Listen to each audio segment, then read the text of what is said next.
Welcome to Losing a Child, Always Andy's Mom. On this podcast, we journey through the devastating experience of the death of a child. Grief is seldom discussed openly in our culture, and the death of a child makes people feel even more uncomfortable. We approach the topic openly and honestly, speaking to people who have lost loved ones and experts who help care for them. Whether you are a parent experiencing loss or someone who wants to support another going through this tragedy, this podcast strives to offer hope and help.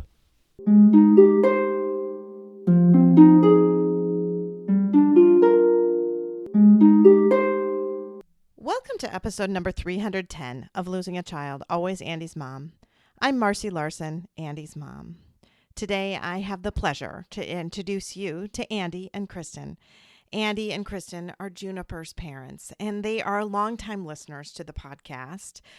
I have to say, it really does warm my heart when I have these longtime listeners come on and talk about what the podcast has meant for them and what listening to other stories has done for their own grief journey. So I really appreciated that. And I also appreciate the fact that they wrote back after the interview was completed and they wanted to sponsor this week's episode in honor of their amazing daughter, Juniper.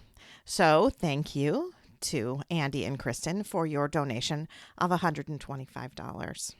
Right now, I just want you to sit back and enjoy listening to Andy and Kristen, Juniper's mom and dad.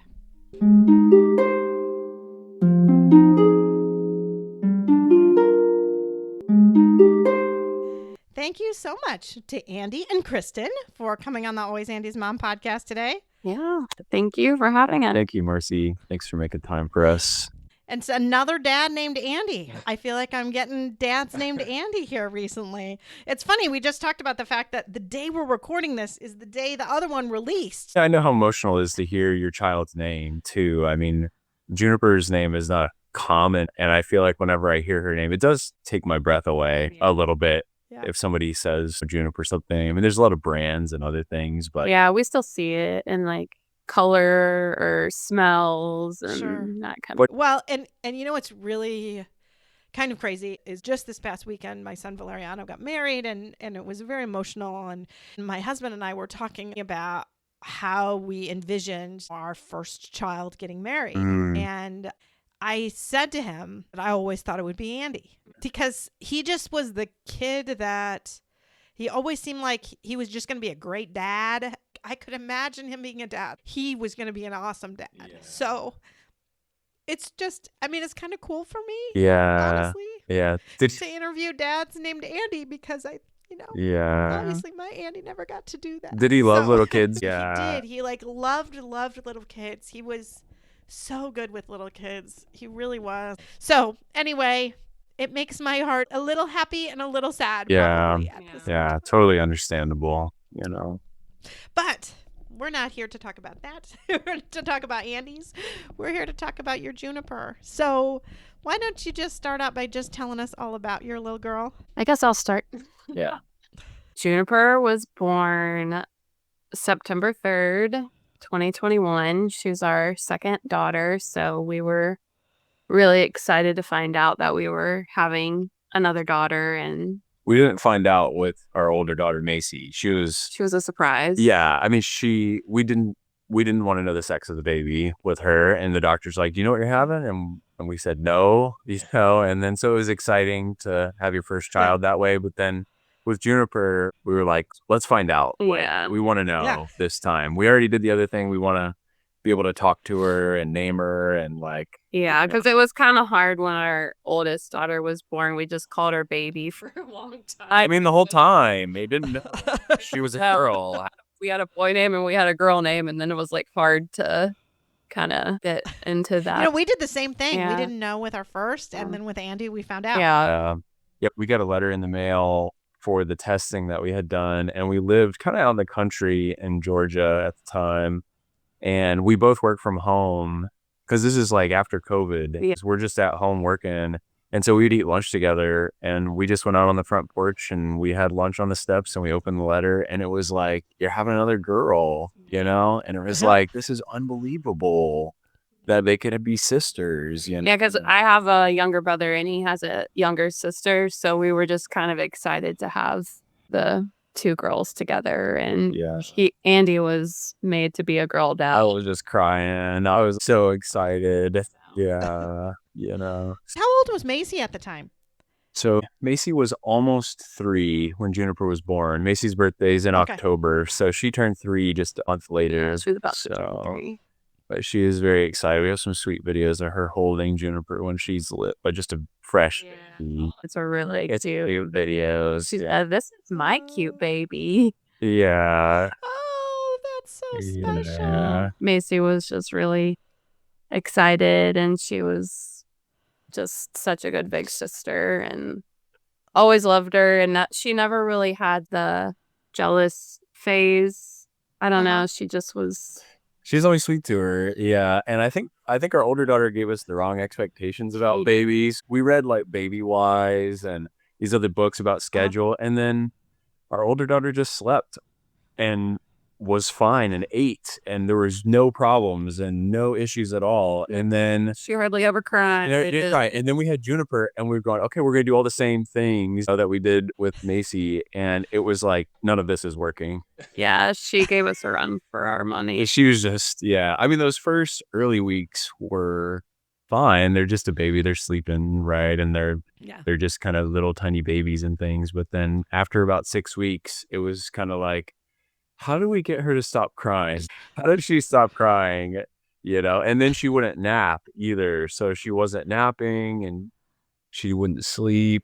She's a good eater, like she wouldn't eat. Breastfeeding. I breastfed my oldest and went back and forth between bottles, no problem. And even though Juniper wasn't good at breastfeeding, she also wouldn't take a bottle for like a while. So it was just really stressful. Yeah, until she was like 12 weeks. She took it like right before Christmas had to go back to work. Yeah. My sister had some bottles from Sweden, some random something, and they just worked. And I just cried. Goodness, this isn't going to be a thing, So we ordered the bottles from Sweden. Yeah. That was that, thankfully. Okay. We had the girls in daycare, and so it was like, okay, she can go to daycare. And she was so pretty. She's such like a beautiful little girl, but she just wouldn't sleep, And so we knew sending her to school, I was like, she's going to be a problem. We're all together babies. Taking that bottle, so I was like, this is going to be kind of hit or miss. Yeah. I'm going to take it or not. Yeah, and at the time, the daycare was trying to just figure things out with COVID and everything. And this is like out in the country again. There's like, this isn't like a city daycare. This is like only place available. Yeah, we didn't live in Athens yet. We lived out in the country. So we sent her, and there was a woman who, I guess maybe she's from like Russia or Ukraine or something. And she was like a babushka kind of lady. Like she didn't speak English at all. And she happened to work at this daycare. And so I went to get her one of those first days. And the lady was just speaking to me in like Ukrainian, and I had no idea what she said. Trying to tell him something. Trying to tell me something. So I got my phone out and I held it up to translate, and it translated and it said, "Your pineapple goes wah." Like she cries. Yeah. We're like, yeah. I was like, we know she cries. Yeah. So she cried a lot, and they're like, it's colic, and who knows? But then I feel like when she started to be like more alert and she could like sit up, and she started to kind of like realize she had an older sister, and Macie was entertaining her, and we'd sit her down on the floor and she'd just watch Macie be crazy. And our daughter loves to dance and do somersaults and cartwheels and just kind of be an entertainer, I guess, in a lot of ways. She likes to be entertained and be an entertainer, Macie, the older one. And so Juniper just loved that. It was beautiful to see a little child just be content watching her sister and just be kind of happy. Just adored her. Yeah, she just adored her, so. But I guess at 6 months, Macie was staying at Kristen's parents' house overnight, and we had to take turns who got to sleep in the room with Juniper because she cried all night. And so one person would sleep on our couch and the other person would sleep in the bed, and this went on for months. And so this was at 6 months. She had just had her 6-month checkup and everything was good. She got her shots, like everything was great, but I know sometimes that can make you a little feverish. And so that night I was sleeping on the couch, and Kristen was in the bedroom with Juniper. Yeah, and I woke up at like, I don't know, 5 in the morning, and she was kind of making a weird sound, almost like she was gasping. It kind of sounded like a gasp, like for air. And so I went and got Andy, and I was like, she's making a weird sound. The lights were still off. Crying. Normally she would wake up and be crying, but she was making a weird sound. So I got him and turned the lights on, and normally she would just wake up and she would be awake and be crying, and she was unresponsive. She was Unconscious. She was in her pack and play. Yeah, Right next to the bed. right next to the bed, and Andy grabbed her and I picked her up and was holding her and put her on the changing table, call 911, and I was checking to see that she was breathing, that she had a heartbeat. And I mean, I've never been so scared up to that point in my life. When you see your infant child unconscious and not breathing, I mean, it was awful. It was awful. And we lived out in the country. So there's like a volunteer fire department. There's no ambulances close by. I mean, it took them 15 minutes to get there. And they just scooped her up and took her in the ambulance. They bagged her and they drove her half an hour to Athens to one of the hospitals that's here. And so that was like a 30-minute ambulance drive. And when he says bagged her, they were, giving her the oxygen through like a manual pump. Right. The EMTs were. So, but I just remember thinking, this can't be happening. Like, she's fine. She literally went to the doctor the day before. So that was like Friday. She had gone to the doctor. This was Saturday morning. And she was unresponsive and wouldn't open her eyes. I was pretty sure she was breathing because, like I said, I heard that sound and the operator's asking, is she breathing? And we're like, we can't tell, but her lips weren't turning blue. And I was like, I'm pretty sure she's breathing. And they drove her all the way to Athens, which was like a 30-minute ambulance ride. But they intubated her. They did a spinal tap. They did everything that they felt like they could handle at the hospital. And it's a decent sized hospital for here. I mean, there's two major hospitals in Athens. And so they did everything they could in the emergency department.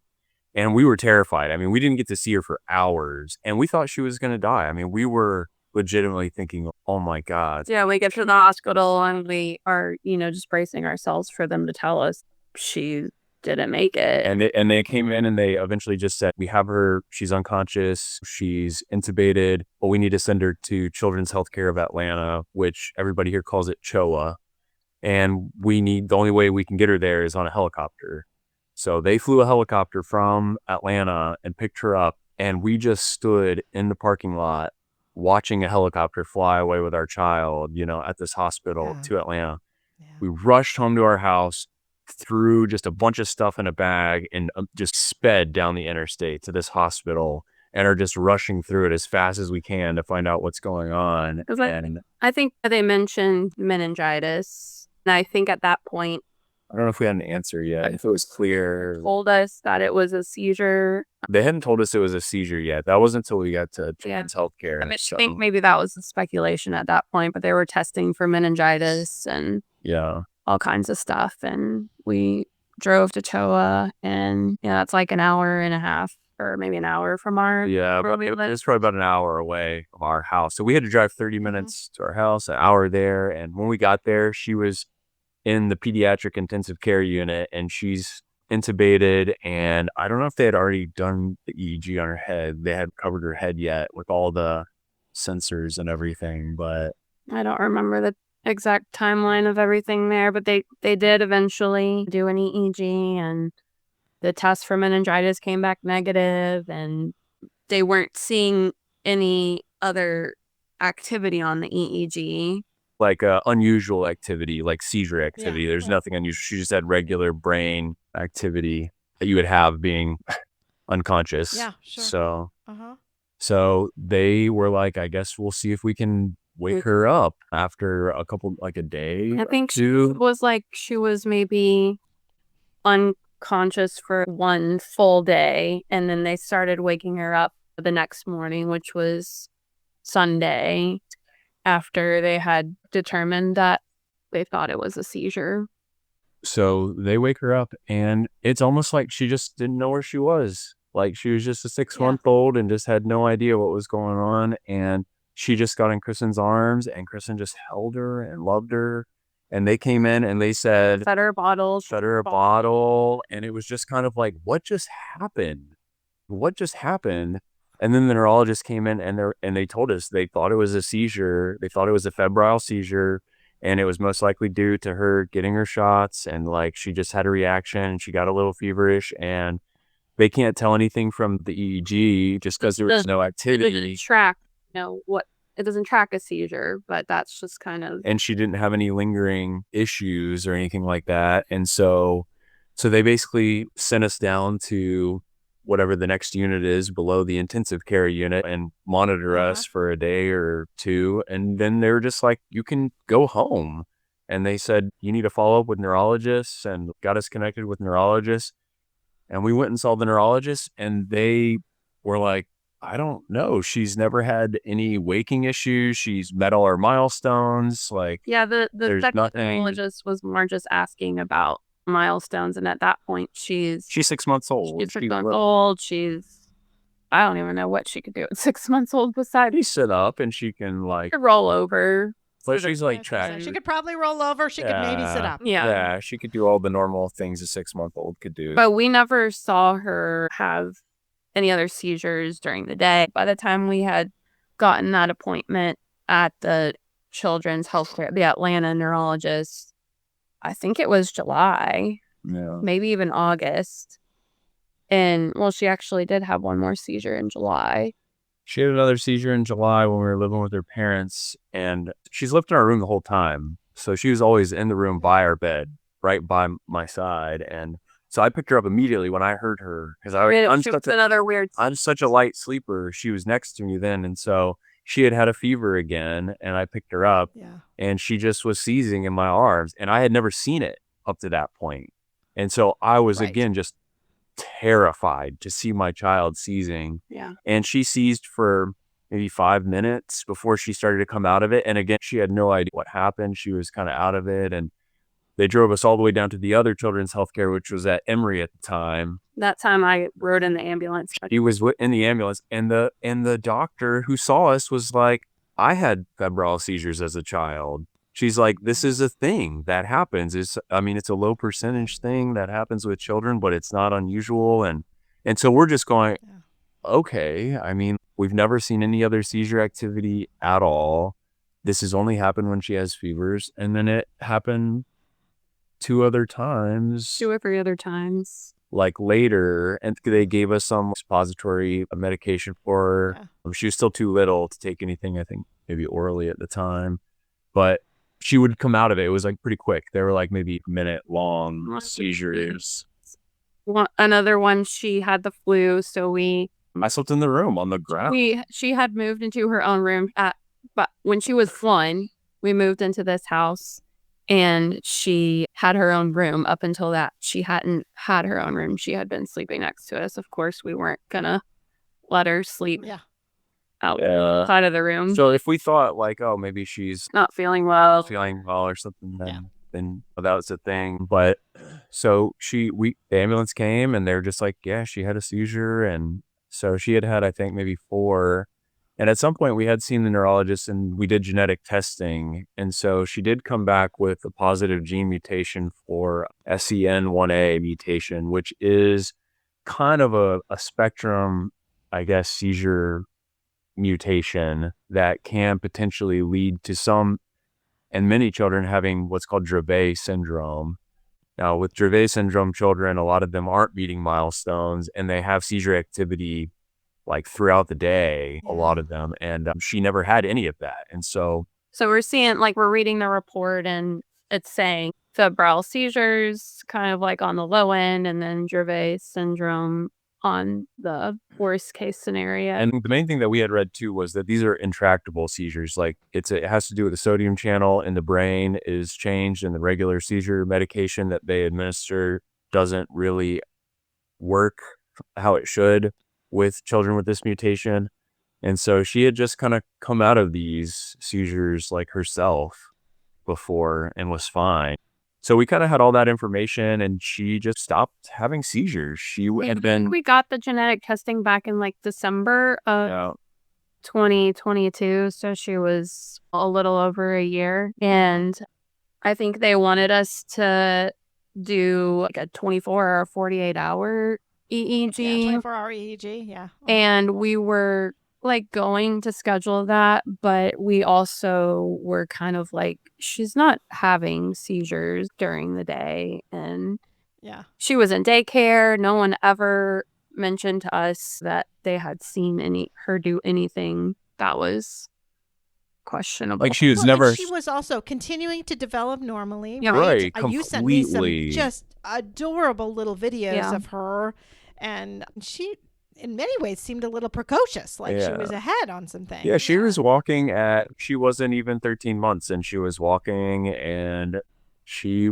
talked, I feel like, at a normal time to start saying words. Like, and dada, and she was saying all kinds of things. That great video with all those animal sounds, every animal sound on the planet, it seemed like. Yeah, she was on the quieter side, and I feel like it took her a long time to laugh. Like we were always trying to get her to laugh and giggle. She was always really, really smiley, but she wouldn't really like laugh. Yeah. She would just kind of go.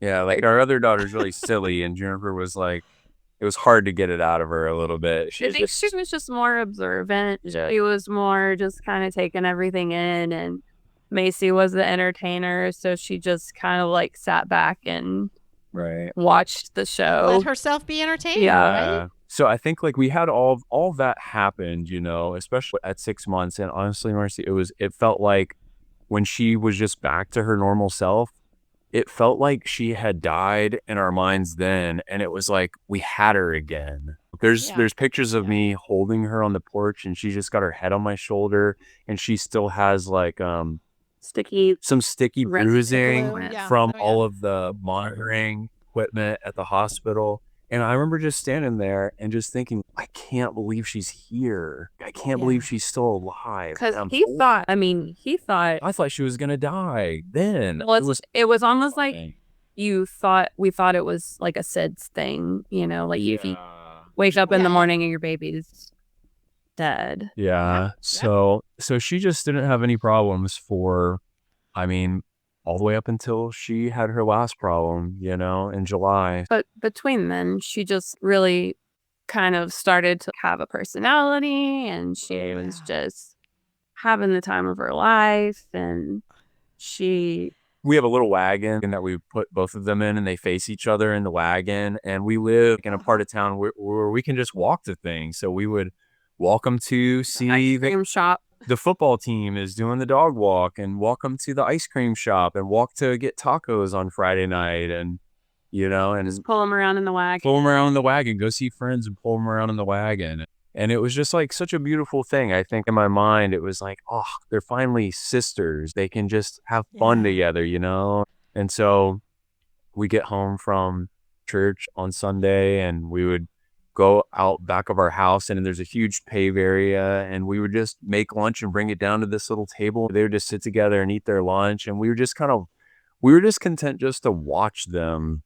be together. We weren't like, oh, we've got to go do all these things and meet up with all these people and do all this stuff. We were just happy to be together. Our little family, you know.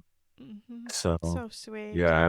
Well, and I'm glad you talked about that too, because she was a difficult little one. Yeah, it was. And then, you know, once she got to toddler years, she seemed like a little sweetheart. Yeah, she was really sweet. She was cuddly, and she would be sitting in her high chair, and as soon as she was done eating, she'd want to crawl out of her high chair and sit in my lap. And Kristen would be sleeping in the morning, so I always have gotten up in the morning with the girls. And sleeper, Macie comes in and wakes me up, and then we would get Juniper, and I'd make them breakfast, and we'd sit down.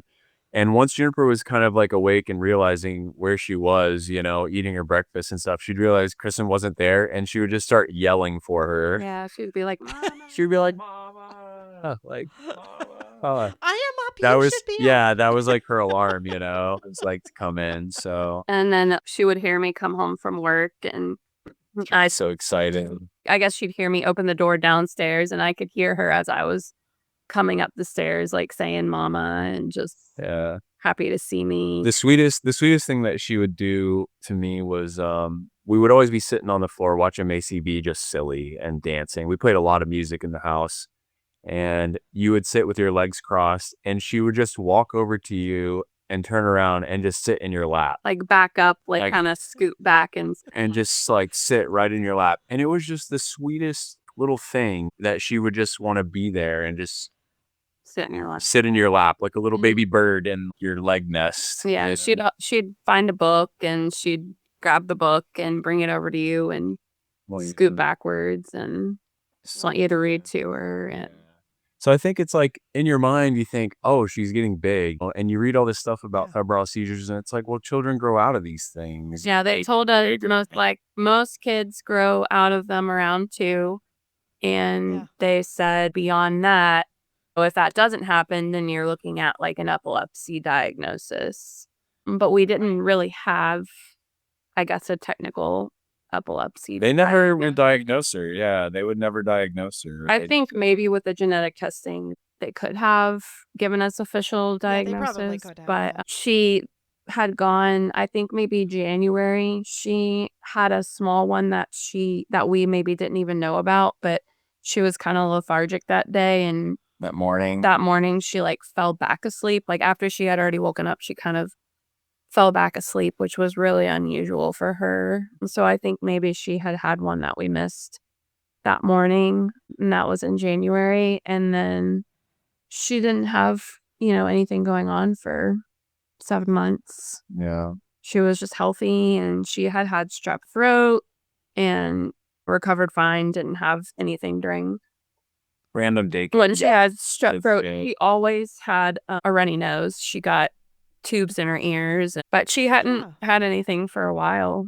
So we kind of thought, she's approaching 2. Maybe she's growing out of it. She's talking, she's getting bigger, like all these things, you know. I'm sure you and did. We had just gone out of town for the first trip we'd ever left the girls right before she died. We went out of town for 4 or 5 days, I guess.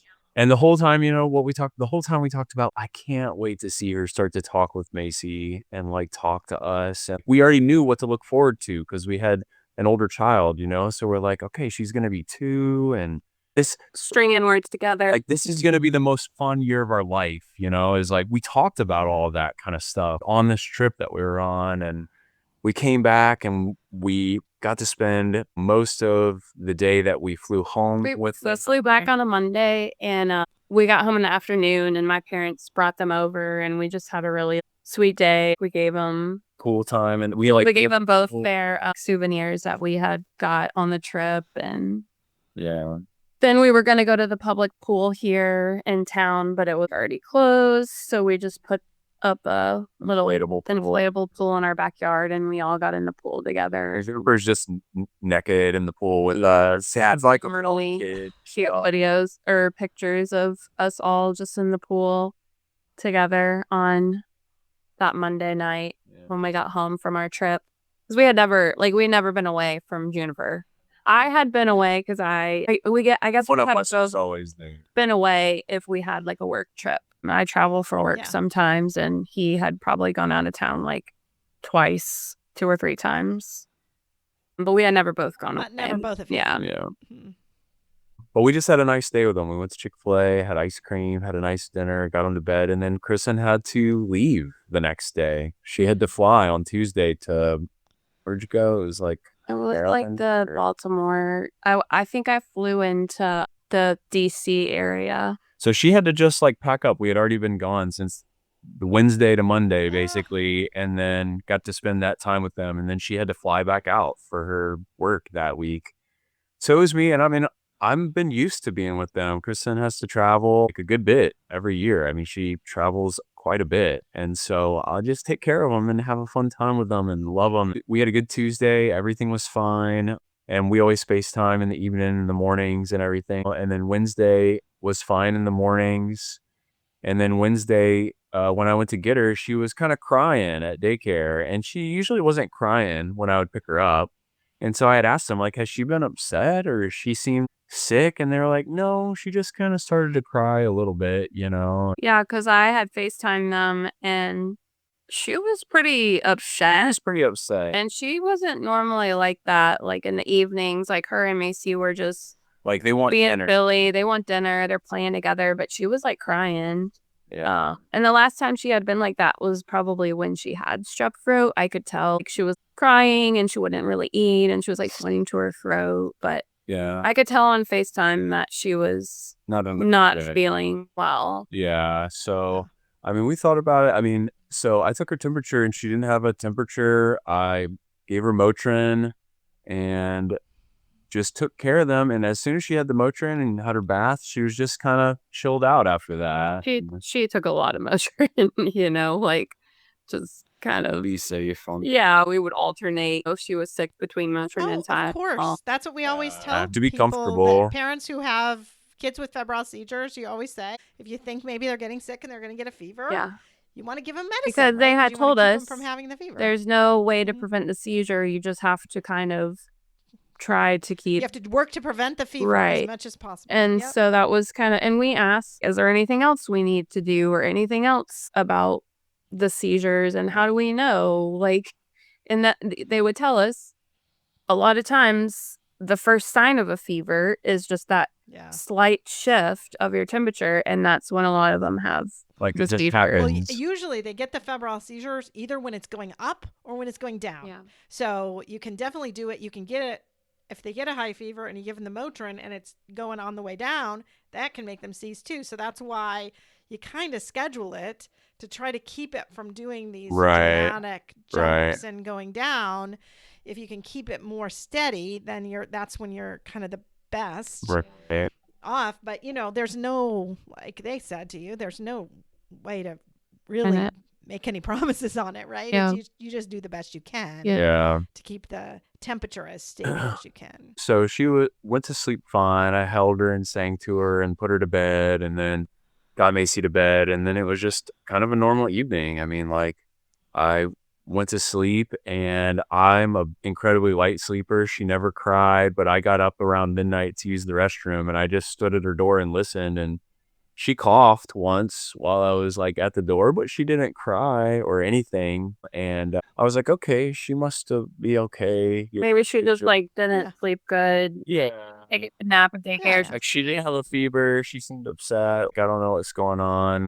So I just went back to sleep, and then I got up. Macie got me up in the morning because she always wakes up super early, and she got me up, and I was like, well, we'll let Juniper sleep a little while. And she just looked like she's asleep on the monitor. And so I get Macie breakfast. I make her breakfast. I go, okay, it's 6:30. I need to get Juniper up. I need to go and get her, make her food and get her going and everything. And so I go in her room, and normally she would just stand up right away. Normally she would already have started to kind of sit up a little bit if she was like awake in her bed and lay back down. And then if you open the door, she'd immediately sit up. And so she didn't sit up right away. And I put my hand down over the crib, and her back was all sweaty. It was like she was in a sleep sack and it was all sweaty. And I immediately was like, no, this is not good. And so I went and turned the light on. And then I ran back over, and she was actively seizing in the crib. And I just was like, oh my God, how long has this been going on? So I picked her up and I yelled for Macie, and I was like, Macie, I need you in here with me right now. And so Macie's little, she's only 4. And so I call 911 immediately, and we live like less than a mile from the fire department. They're right here. And the hospital is only 5 minutes. Like 5 minutes from our house, very close. So I said, Macie, I need you to open the door. I need you to stand on the front porch and wave to the fire truck when they turn on our street, when they get right here, so they know they can just come right in the house. And so I laid her down on the floor and was checking her pulse, and she wasn't blue per se. I could tell her lips were a little bit darker. It was hard to tell if she was breathing well, but she had a pulse. But they came in and they got her, and they were like, her oxygen seems to be 60. And I was like, oh my God. So they took her, and they were like, which hospital? And I just told them the closest hospital. I was like, take her straight there. So I just threw Macie in the car and we rushed to the hospital, and I called Kristen, and she's in another state. She was in another state. So he calls me and he is telling me Juniper's having a seizure and I'm on a work trip, and I'm just like, well, every other time up until now, she has a seizure, but then she comes out of it. And so I'm asking him, like, how long's it been going on? Is she coming out of it? And I was like, keep me posted. And he's calling me back and giving me updates, and I'm calling him back. And I'm at the hospital, and the doctors are just trying to get her seizure under control. They cannot get the seizure to stop. I mean, she is seizing for over an hour. They cannot get her seizure to stop. And because we had seen everything at 6 months, I'm just thinking, this is a thing. Like, this happened. They're going to take care of her. Yeah. We've already had to have her flown to Joe before. They have emergency seizure medication that's supposed to just kind of stop it. So Macie's just sitting in the hallway with this child life person coloring pictures, and I'm standing there in the room with my arms crossed, just watching all the doctors and all the nurses there basically just try and get her seizure under control until they finally just have to put her under and intubate her again. And they intubate her and they call CHOA, and it takes forever for them to get the helicopter there. I mean, that was 6:30 when I found her, and the helicopter didn't arrive until like 12 or something like that. And so the helicopter came again. My parents drove all the way in town. Kristen's dad came and was with Macie and had taken her back to our house.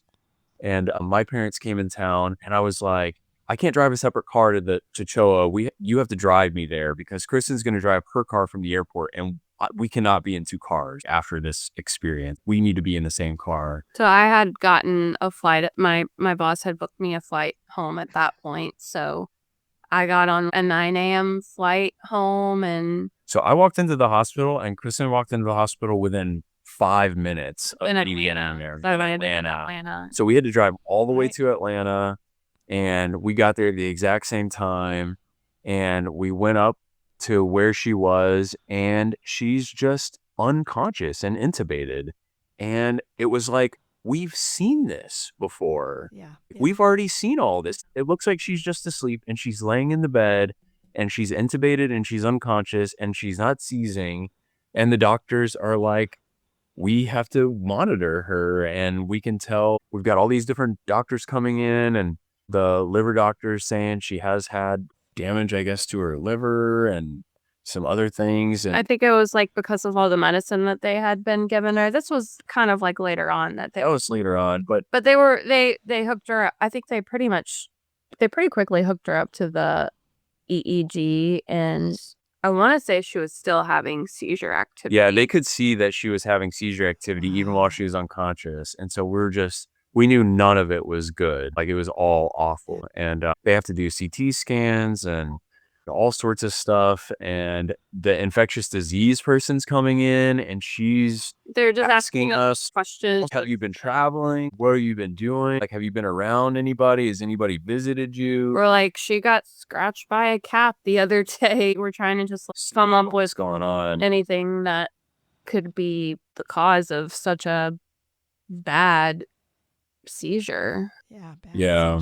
So it's so crazy though, because so much of it is a little bit of deja vu from when she was 6 months old. And I feel like that was what was important about us telling that, because it was like we were just there. She was just bigger now, and we were just like, okay, she's bigger. She can fight whatever is happening. Yeah, by all other means, she was healthy. She's not an infant. She's like bigger. She's stronger. She's healthy. She doesn't have any other kinds of heart problems or any other kinds of, asthma. She doesn't have anything like that. So she had an okay first night. I mean, nothing crazy happened. You're in this room and they're giving her medication constantly, and she's unconscious. And so she had an okay first night. But then after that first night, everything just all of a sudden the next day started to go like everything got worse and worse. It just started to get worse all of a sudden. I was like, okay, if she made it through the first night, okay, then maybe she'll start to recover and they'll wake her up like happened last time. But then,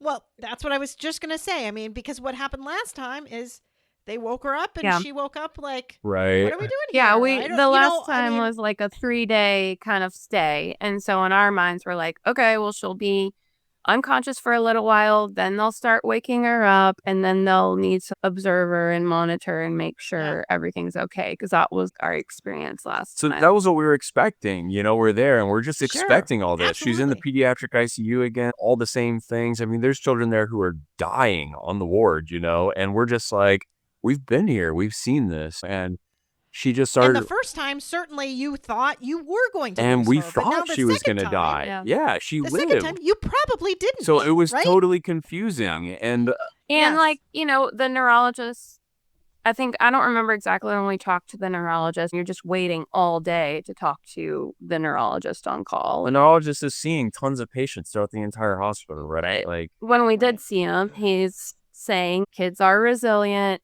The brain is resilient. You'd be surprised at what kids can recover from, kind of like giving us, initially they want to give you the best case scenario. And at that time, I don't think they knew how bad things were. No, I'm sure not. And they also know her history of having done something like this before, right? right. I mean, that was there. She was there before. So, I mean, we were there for several days, and I want to say one of those last nights, I was in the room with her, and Kristen was in the sleep room, and they come in, and we have to do a CT scan right now, and it's, I don't even know what time, maybe midnight or something like that. They're like, things seem to have gotten worse, and We think she totally was caught off stroke. guard, think she had a stroke, and I cannot believe what is happening. So I'm running through the hospital to go wake Kristen up in this sleep room. And it felt like it was a movie. Like you're just like running through this empty hospital and there's nobody there and your child's just dying in the room, And so I'm going to wake her up and I get her and we go upstairs and they've already taken her and they come back and they just are telling us it seems like she's had a stroke. I think they were looking at her pupils and And it, something about like the dilation with her pupils. Yeah. And so her brain they were started to unequal swell. vision. Her brain was swelling. And then they showed us scans later and they were like, okay, we are going to have to do basically pediatric neurosurgery to put in this monitor to measure the swelling. They were like, the other option is to take a part of her skull off so that her brain, and they're like, but that's not, we don't want to have to do that. And so they did the emergency neurosurgery in the middle of the night. I cannot believe there are people who would dedicate their lives to do this, to help people. I was like, I can't believe these people are here and they have to see this. This is my child. And so they take her down and they do everything and they bring her up. And then they just have her on the anti-swelling medication. I feel like that was the most stressful period of time because Then they tell you. At first, they couldn't do the surgery because she had so many other issues with her liver function and her blood coagulation. So they had to wait till a certain point till she could have the surgery. And it happened to be like 10 p.m. I feel like that she had It was surgery. late. It was late. And they told us the surgery is going to tell you what her swelling number is. And this number is bad. And so they got it in and she came back to the room and the numbers are really bad. As soon as they had it in, you could see they got it all connected and we're just holding our breath. Is this number going to basically tell it she's not going to live? Is it going to be manageable? Is it going to be bad? What's it going to be? And they just say her liver had, they were giving her all the medication they could. And at one point they finally just said, we can't give her anymore. Her body can't process the medication anymore. And so they said, we don't know how long it would take for her brain to swell enough to affect her brain stem. It could be a day. It could be days. It could be any minute. It could be any minute. We don't really know. And so the next day when they did rounds, the neurosurgeons and the neurologists came in at the same time with the pediatric ICU doctor, and they're all showing us the CT scans, showing us that her brain, they're like, this is what a healthy brain looks like. And this is what your daughter's brain looks like. And it was just one shade of gray. Like the whole brain was just like one shade of gray. There was no definition in it at all. You couldn't see anything. And they were just like, she won't have any life after this. Just remember them saying, the Juniper that is gone. And so we're just standing there just looking at each other like, she's gone. How did this happen? And then they still were trying to figure things out, and it turned out she had adenovirus, common kind of virus, and it wasn't anything that was like, we read about it later that was highly unusual or something, but it was just enough that it would affect her body. And they said, oh, she could potentially donate her organs, but we need to make a decision. We need to do some tests and things. And then they came back and they go, like, we can't do that because of the adenovirus. It's like too spread throughout her body and has affected her organs that she could donate. And so we couldn't do that. And then they basically said, what do you want to do? Do you want to wait here with her until her brain swells and she dies? Or your other option is to take her off life support just because she is gone. They were very honest with us. And so Macie had already been there that But day. those weren't like the choices, like, or, bad. It was like she dies either way was the thing. She was going to die either way. And we just couldn't understand what had happened at all. Yeah. And so Macie had been there already before they told us all this and had visited with her and seen her. And then she had just seen us. Just his parents to bring her to see us because we hadn't seen her in 4 days. And at that point, we didn't know exactly what was going to happen, but we weren't, I guess, ready for her to make that call. And then later on in the day, as we got more information, we called his parents to bring her back to the hospital. And so we had to tell Macie, we had to sit in a room and tell our daughter that her sister was going to die. We had to tell her that. Yeah. It was awful. It was a terrible thing. It is. And the child life specialist came in, and it was like, I can't believe this is happening. They did handprints with Macie and Juniper, and they took her heartbeat, and they took a plaster mold of her hands, and the whole time we're just like, I can't believe they're doing any of this right now. This is a thing that's happening. And so they did all this, and then Macie left, and it was just like, she's gonna die later today. Yeah, I feel like you're still kind of holding on to a little bit of hope. Oh, well, maybe she'll just. Oh, sure. Maybe you take her off life support and she just wakes up and she's fine, and you just kind of. I just don't think you can wrap your head around it. No, you can't. You can't. You can't. And you think you are, but you can't. Yeah. You're making that decision because you know that she's not going to be who she was before, but you're not grasping the reality that you're never going to see her again. Like, she's 100%. gone. Absolutely, 100%. I don't think you can. No, you can't understand it. And I feel like we just tried to make the decision that was best for Juniper. We selfishly, looking back now, could we have just kept her alive? I know that happens and people do make that decision, but I think we just felt like she was already gone. We felt like she was not with us. It wasn't going to be the life that we had before by any means. So, I mean, we had to tell the doctors to take her off life support, and we just sat there by her side. She wasn't intubated anymore, and somehow she breathed on her own for a little while, but it took 30 minutes for her to die, Macie. It was awful. It was a terrible thing to watch her she took slower and slower breaths until she just died. You're just counting the seconds. I had put my head to her heart and listened to her heartbeat before they did everything, but just to watch her breathing get slower and slower, and then it just stopped. It was just terrible to watch that. Yeah. I thought, what parent just watches their child die just in front of them? Just thought, what parent watches their child die? And we just stood there, and the doctor cried, and she was with us, and she had just started her shift. And how unfair is this for her?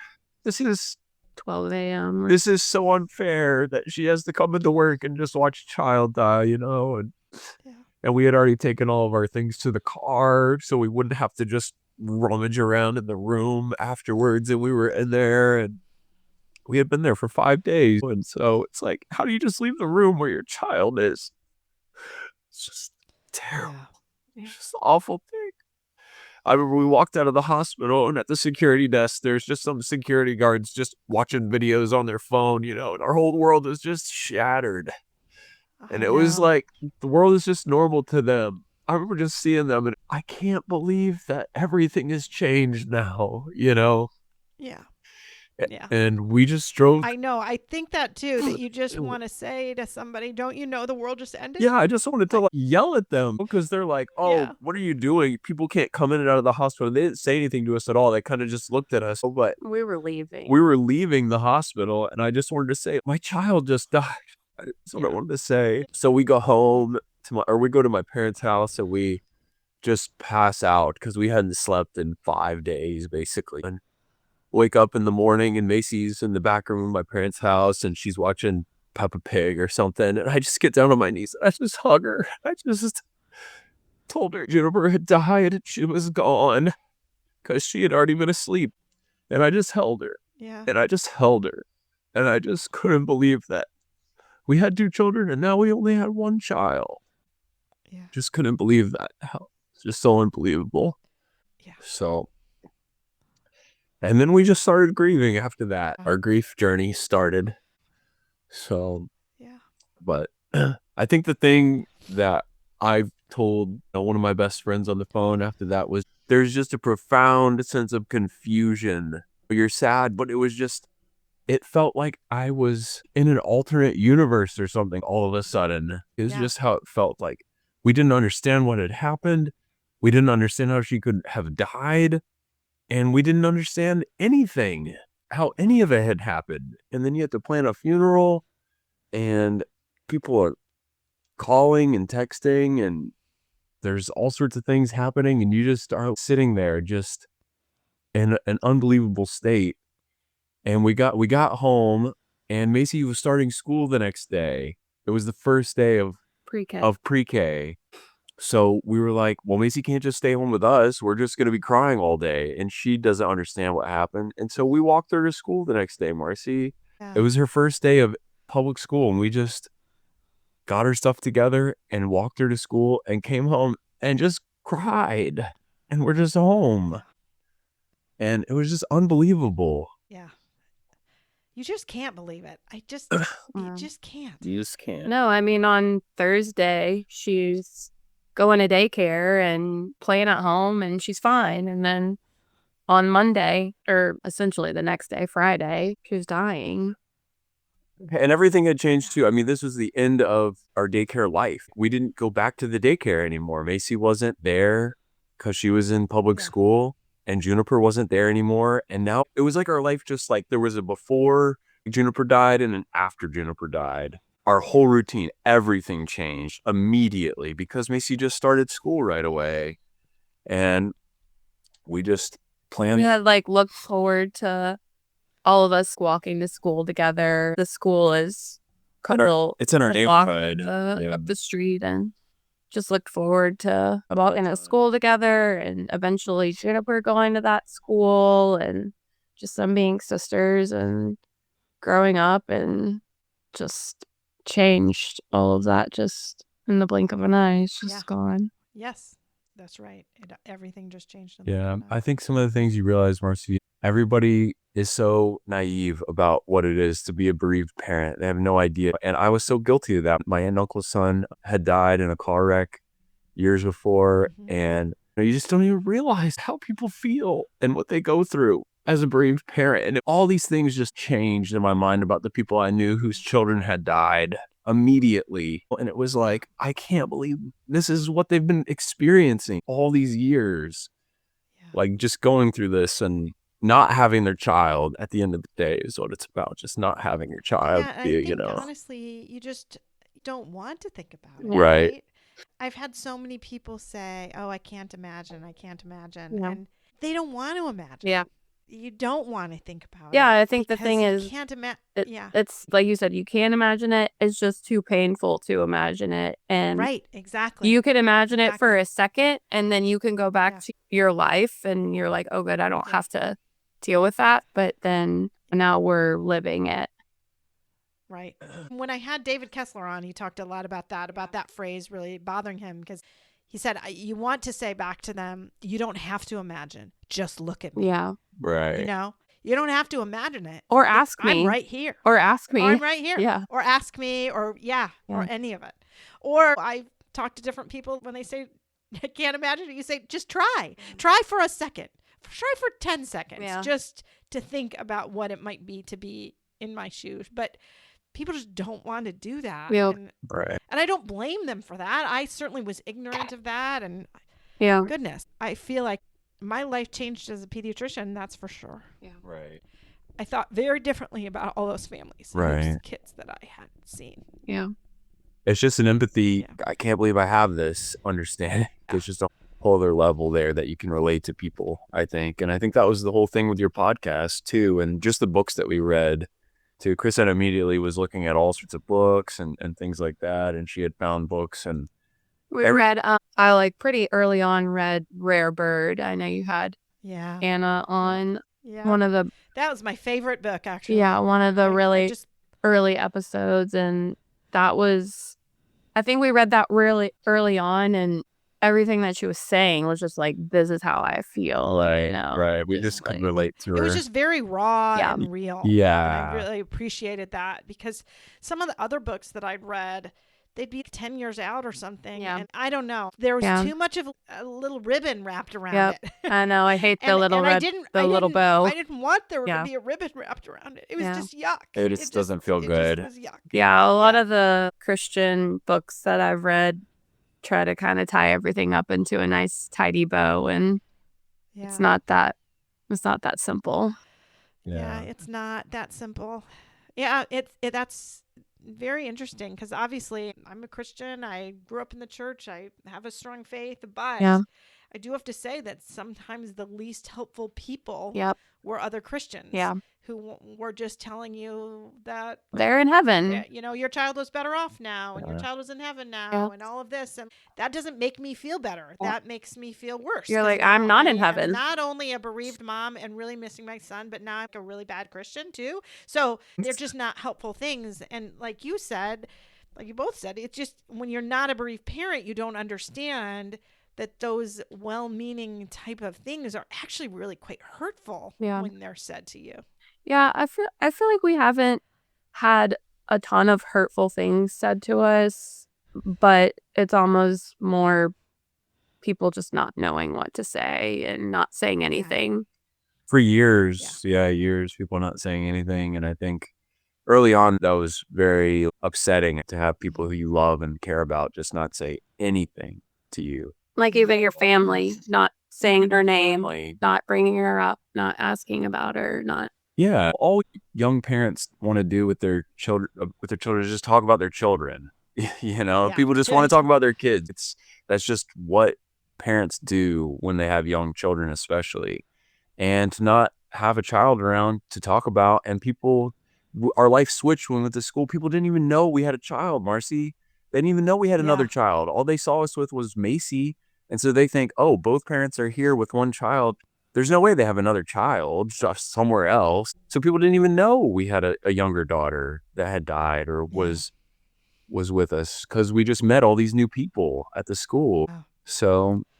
Well, and then the ones that do know, I mean, sometimes if you bring her up and talk about her, then they kind of look at you weird because they don't really want to talk about her. Right. Because they're feeling like they don't know what to do. Yeah. And that's hard too. Yeah, that's so hard. We have very few close friends, I feel like, that make the effort to continue to talk about her, ask us about her. And we've heard... And be intentional. I think it just goes back to being intentional, being empathetic.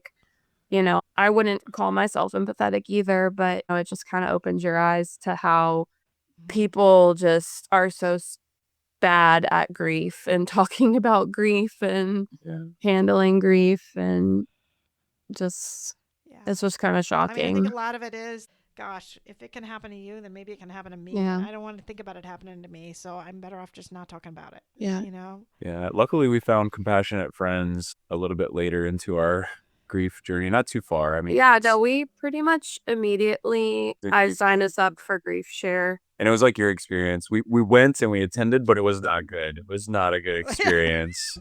I know, and it can be really good. I mean, it was written by bereaved parents, so I think it Yeah. could be really good.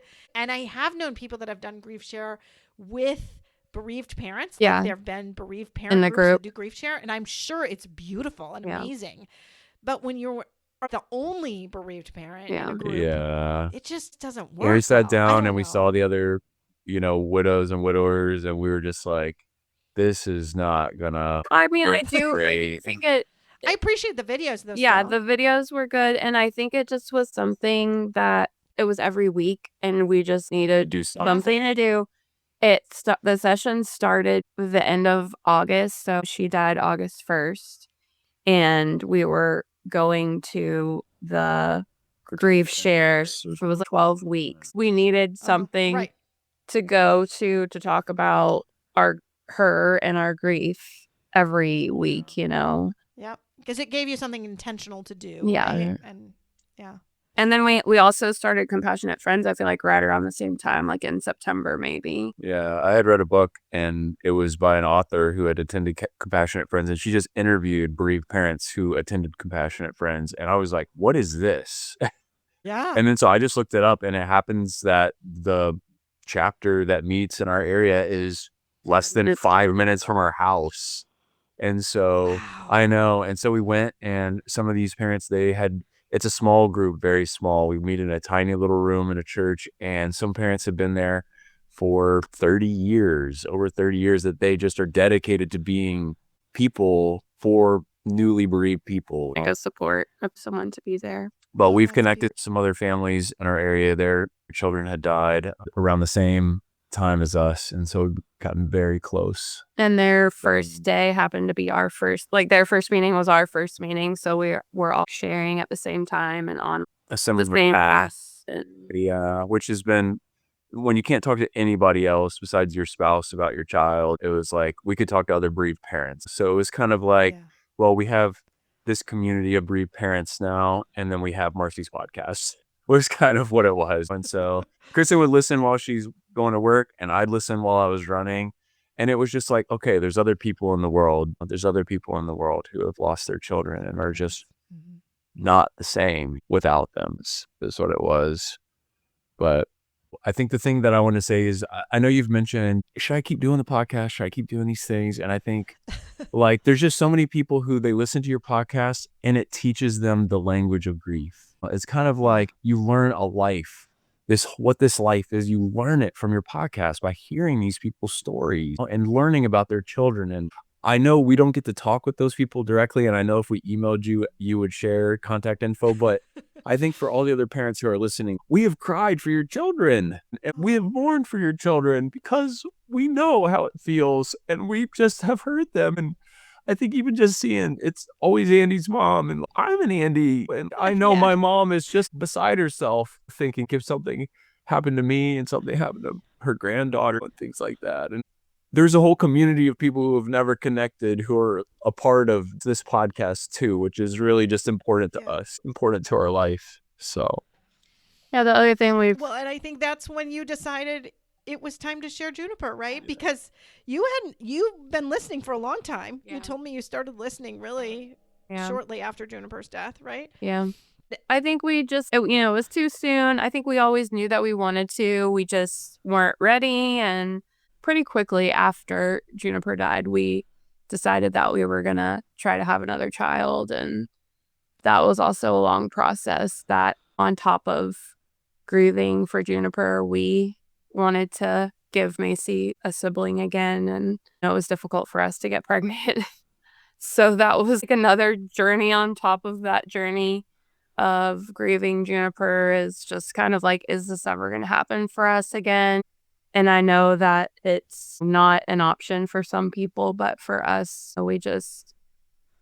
I heard someone else in a similar situation to say, like, we felt just so unbalanced. And so we had 2 kids, and Macie was a big sister, and now we've just gone back to 1 kid, and it was just terrible time of So Kristen's pregnant right now, and I mean Juniper's anniversary of her dying is August 1st. It'll be 2 years, and we're having another girl. She's due in September, and so it's kind of like, wow, there's just our middle daughter is not here, and they're going to be almost 7 years apart when they were just almost 3 years apart, and there'll be this whole other dynamic. And for a child to never know their sibling too, I think is just a whole thing.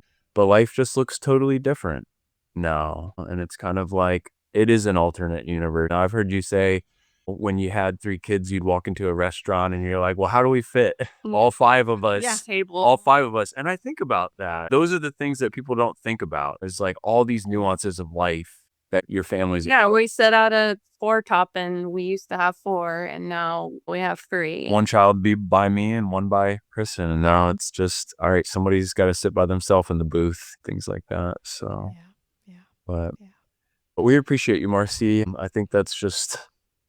Yeah, I think we like I said, we always knew that we wanted to be on the podcast, but we just don't get the opportunity to talk about her. It's just, like he said, it's coming up on 2 years and no one asks us about her. They're very quick to ask us about Macie. How's Macie doing? What's going on with that? And of course, like now that I'm pregnant, they're very happy to be excited about us having another baby. And I think that's just another opportunity for them to not talk about Juniper, just to talk about this new baby and how wonderful that's going to be. And right. And it is wonderful. Yeah. And it is wonderful.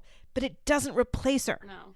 And that's what I think people will want to think. They will want to think of this as a replacement. And it's not. Or just like, oh, good. I'm so glad they're going to have another baby and they'll be okay now. Now we don't. They'll we be can okay stop now. worrying about them. Yeah.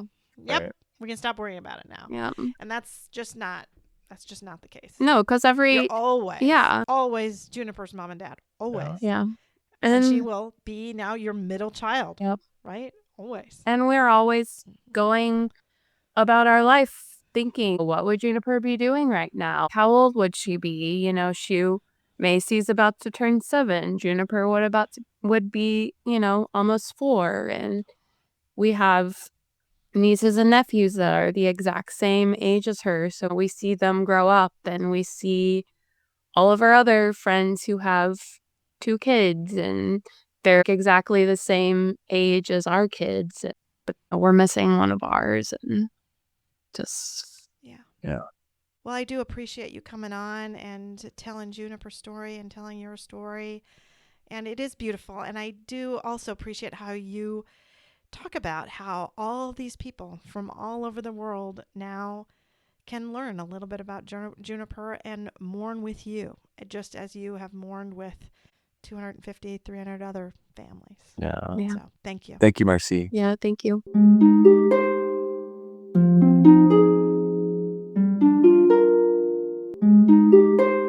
Thanks for listening.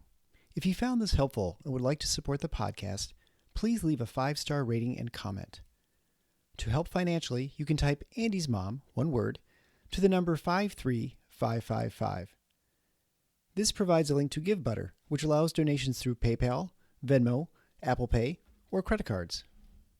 GiveButter will provide a receipt of your tax-deductible donation, or you can visit the donation page at andysmom.com/donate. Always Andy's Mom is a registered 501c3 and can receive donations through Thrivent Financial and Benevity.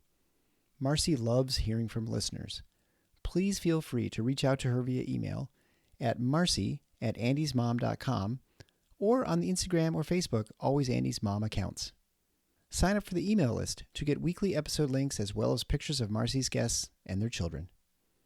Together, let's work to inspire hope, one day at a time.